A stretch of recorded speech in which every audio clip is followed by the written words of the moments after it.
Thank you very much. Dr. Jacobs, let's start with you.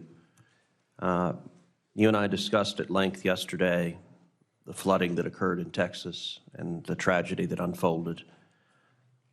As the head of NOAA, which oversees the National Weather Service, if confirmed, what will you do to better ensure that Americans are aware of and able to respond to emergency weather warnings, especially those that arrive in the middle of the night? Thank you for that question. As I said in my opening statement, numerical weather prediction and advancing that is a top priority. And the Weather Service did a great job. But there's a lot of things I would love to improve, obviously, weather forecasting being one of them. I'd also love to advance and modernize NOAA weather radio. NOAA weather radio saved my life in 1996. There's a lot of other things we can do as far as communications, because as you said, even if the forecast is perfect, getting the warnings to the people, particularly at late hours of the night, is a challenge. I think we can do more advancements, moving away from copper wire, moving towards telecom, potentially satellite, to send out these messages. We also need more data in doing post-storm assessments. One of the things that I've envisioned, because I've worked on several aviation accidents with NTSB, is something along the lines of what they do, but for weather disasters. Because we need the data to understand what went right, what went wrong, whether people got the warnings, if they did or didn't, and if they did they not understand them? You mentioned that NOAA weather radio had saved your life. Would you elaborate on that and tell us what happened? I was at a campsite in Florida with some friends, and it issued a tornado alert, and it was about 10 p.m., and this was back before I had a cell phone or smartphone, and I took out a gazetter, and I looked at the towns that it mentioned along the way, and I extrapolated the direction, which was right over where I knew we were. And so I drove around the campsite and held my horn down and told as many people as I could to leave, and everyone left.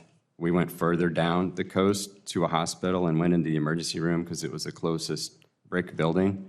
When we went back to the campsite, it was nothing but bare dirt. Wow. In 2017, Hurricane Harvey devastated entire communities all up and down Texas's Gulf Coast. The damage to our state was well over $120 billion and may prove to be closer to $180 billion when all is said and done. Texans prepare for hurricanes and flooding by using NOAA's weather forecasts. But European numerical weather prediction models have been outperforming U.S. models in forecasting. It's a question for both Dr. Jacobs and Mr. Jordan. If confirmed, how do you plan to close the gap and ensure that NOAA's forecasts are the best in the world?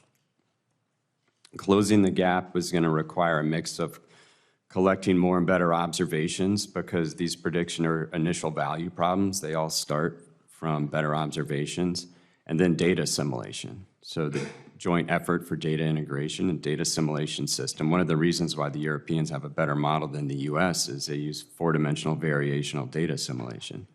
The U.S. needs to advance its data assimilation work and also consolidate its modeling systems across resolutions of time and space.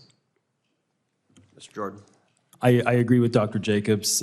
So of the pillars of creating a weather forecast, you have model code development, you have observations, you have data assimilation, and you have supercomputing or HPC to run the forecasts.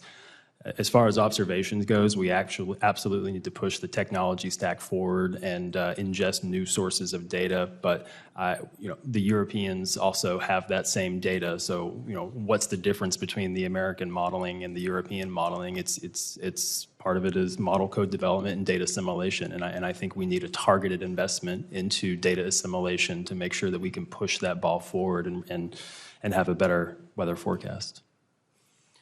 Dr. Jacobs, one of the things you and I talked about yesterday was your vision for expanding cloud computing for weather forecasting. Can you describe what you envision there?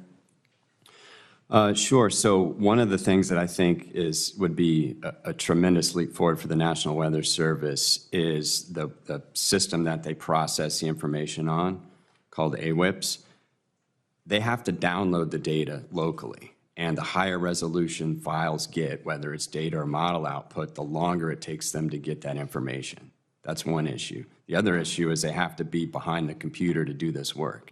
And I think transitioning this software to the cloud so they're actually uploading the code instead of downloading the data, as well as having the ability to have a laptop so they can access it from anywhere, it not only improves their ability to get the data faster, but it would allow a forecaster from anywhere to do a forecast for anywhere. And so you were saying this would enable forecasters from the National Weather Service to embed in an emergency operations center and be right there on the ground in a crisis. Correct. Yeah, they could literally work from anywhere. And so embedding in the emergency management centers, particularly during major weather events, would be really advantageous.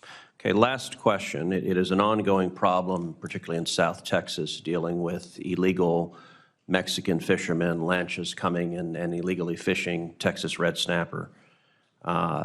The Coast Guard fights against it. The federal government fights against it. This illegal fishing is actually paid for by Mexican drug cartels in many instances.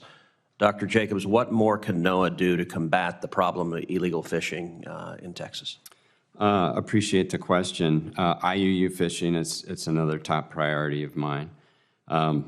As you know, just recently, 40 tons of red snapper were seized at a port in Brazil that were headed towards the U.S., as well as this last April, around 700 pounds of red snapper was seized just off of Brownsville from Mexican fishermen that were illegally fishing in U.S. waters. I think it's a mix of new technology. There are ways when these boats turn off their transponders to track them through satellites. I also think as part of combating IUU, the Seafood Inspection Monitoring Program, beefing up that, actually looking at potentially not just for like fishing, but like aquaculture things like shrimp that are brought into the U.S. Like a lot of people aren't aware, but almost all that shrimp is mislabeled. So understanding the origins of the seafood. Thank you very much. Ranking Member Cantwell. Thank you, Mr. Chairman.